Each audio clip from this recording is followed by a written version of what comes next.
салом дӯстони меҳрубон ва хуш омадед ба барномаи ахбори озодӣ ки тозатарин хабарҳои тоҷикистону ҷаҳонро тақдими шумо мекунад. имрӯз 18 феврал аст ва нахост аз сархати мавзӯъҳо мегӯем.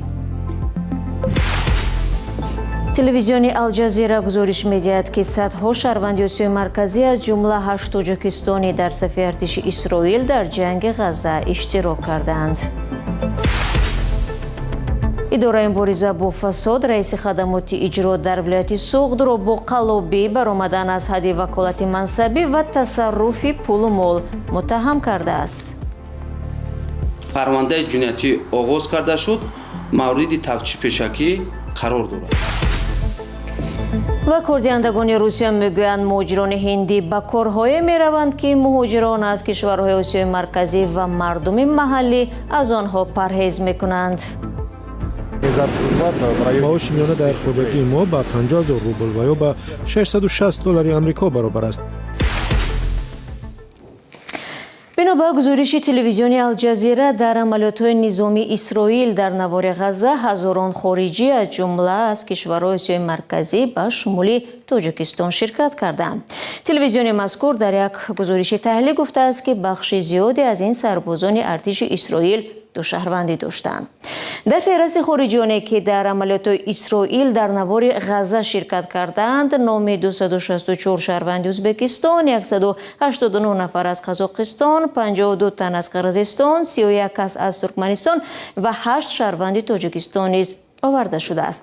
муаллифони гузориш гуфтанд ки як бахши ин сарбозони хориҷӣ дар артиши Исроил ба таври доимӣ хидмат мекунанд ва бахши дигар баъд аз шиддат гирифтани муноқиша дар навори Ғазза ба Исроил омаданд. мақомоти кишварҳои Осиёи марказӣ аз ҷумла Тоҷикистон борҳо ба шаҳрвандонаш ҳушдор доданд ки дар ҷангҳои хориҷӣ ширкат накунанд, зеро барои иштирок дар задухӯрдҳои мусаллаҳона ва ё ҷанг дар кишварҳои дигар ба ҷавобгарии ҷиноятӣ кашида мешаванд. мақомоти қудратии Тоҷикистон нисбати як корманди баландмақоми ҳифзи ҳуқуқ дар вилояти Суғд парвандаи ҷиноӣ боз кардааст. Шерзод Ҳасанзода ҳарчанд як сол пеш ба вазифаи сардори раёсати хадамоти иҷро дар шимоли Тоҷикистон таъин гардида буд, вале дасти кам аз рӯи 3 моддаи кодекси ҷиноятӣ гумонбар дониста мешавад. ин ниҳод дар ҷанбаст яксола бо рӯзноманигорон нишасти хабарӣ доир накардааст ва биноан назари онҳо ба қазия ҳам маълум нест. фарзон муҳаммадӣ дар ин бора тафсилот медиҳад. раиси намояндагии хадамоти иҷро дар вилояти Суғд ба қаллобӣ баромадан аз ҳадди ваколати мансабӣ ва тасарруфи пулумол гумонзад шудааст. дар аҷонсии мубориза бо фасод гуфтанд ки ба зидди Шерзод Ҳасанзода парвандаи ҷиноӣ боз карданд, вале худаш бо шарти берун нарафтан аз ҷои иқомат дар озодист. тамосҳои мо бо Шерзод Ҳасанзода бенатиҷа буд ва мавқеаш ба иттиҳом маълум нест. зимни гузарондани чорабинои оперативии ҷустуҷӯӣ аз ҷониби кормандони раёсат нисбати сардори раёсати хадамоти иҷро дар вилояти Суғд Ҳасанзода Шерзод маводҳои ҷамъовардашуда бо моддаҳои 247 қисми 4 банди Б, 246 қисми 2 банди А ва 316 кодекси ҷиноятии ҷумҳурии Тоҷикистон парвандаи ҷиноятӣ оғоз карда шуд, мавриди тафтиши пешакӣ қарор дорад. мақомот гуфтанд ки парванда як моҳ пеш боз шудааст ва таҳқиқи он идома дораду тафсилот надоданд. норӯшан аст ки манзур аз қаллобӣ баромадан аз ҳадди ваколатҳои мансабӣ ва тасарруфи пулу мол чист. Шерзод Ҳасанзода қариб як сол пеш ба мансаби сардори раёсати хадамоти иҷро дар вилояти Суғд таъин шуда буд. вай дар нимсолаи аввали соли 2025 нишасти хабарӣ доир кард, аммо дар ҷанбасти сол бо рӯзноманигорон рӯбарӯ нашуд. масъулони ҳукумати Суғд гуфтанд ки ҷадвали баргузории нишастҳои матбуотӣ дар ин идора бо сабаби тағйироти кадрӣ дар вақти дигар мегузарад. телефони Шерзод Ҳасанзода фаъол аст.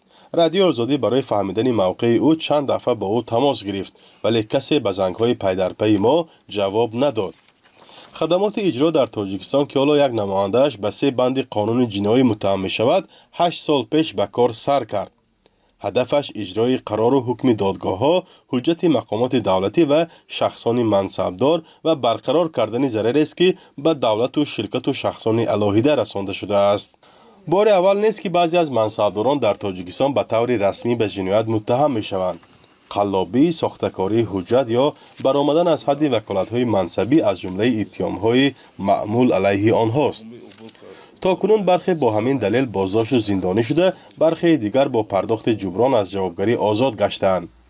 حامیان حقوق تاجیکستان را پیوسته برای آن تنقید می‌کنند که در مبارزه با کروپسیا یا فساد مالی جدی نیستند و بیشتر با بازداشت منصبداران زینه پایانی یا آموزگاران و پزشکان اکتفا می‌کنند.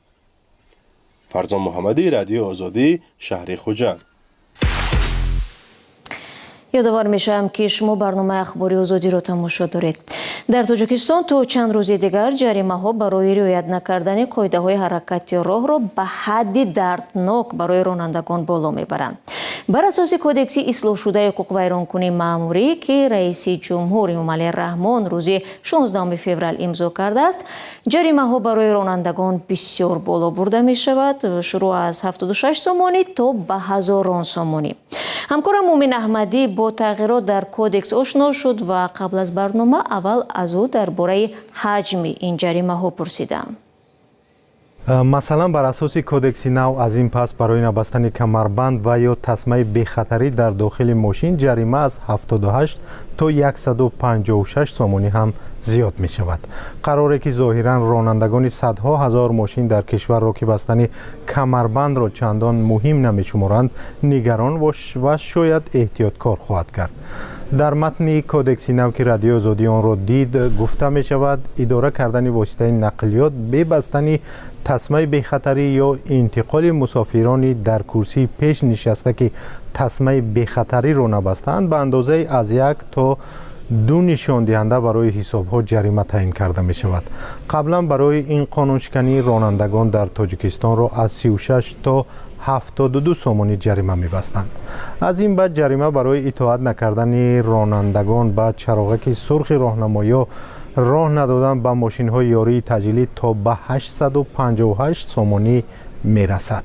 رعایت نکردن سرعت حرکت و یا حرکت با سرعت بلند برخلاف قانون جزای سخت‌تر و جریمه زیادتر خواهد داشت.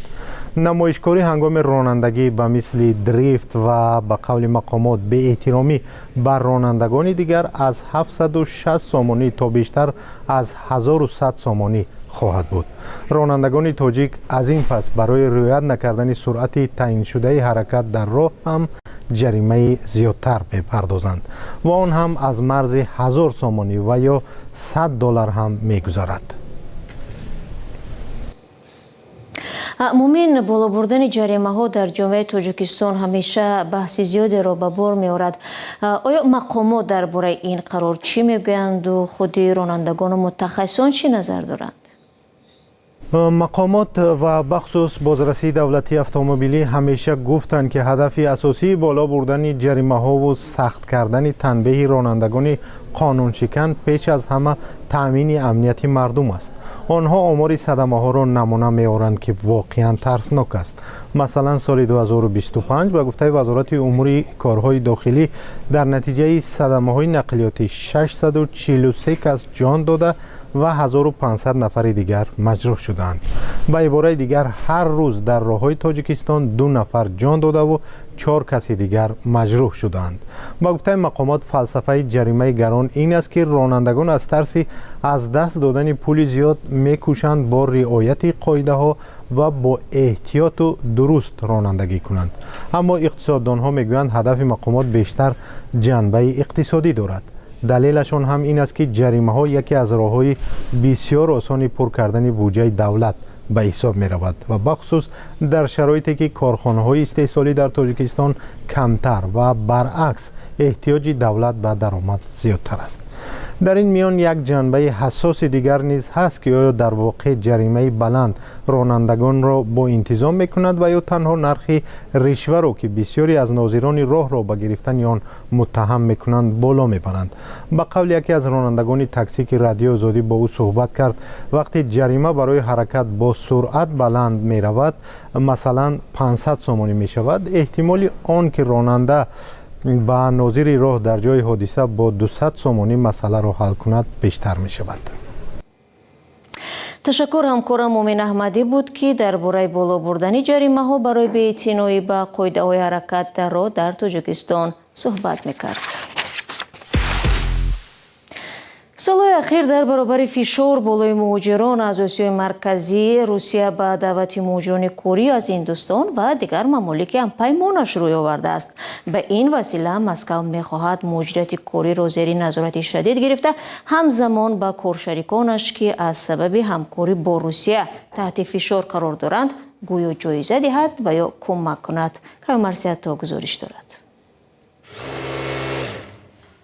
این جوانان هندی 4,500 کیلومتر را طی نموده در یک کارخانه دوزندگی مسکو کار میکنند. گوروی 23 ساله میگوید که اهل عائله‌اش را یاد کرده است.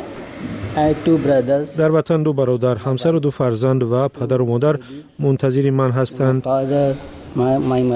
شرکت بریر اینتکسی مسکو برای دوختن پرده و استر بالش و کرپه 10 مهاجر کاری را از آسیای جنوبی به کار گرفته است.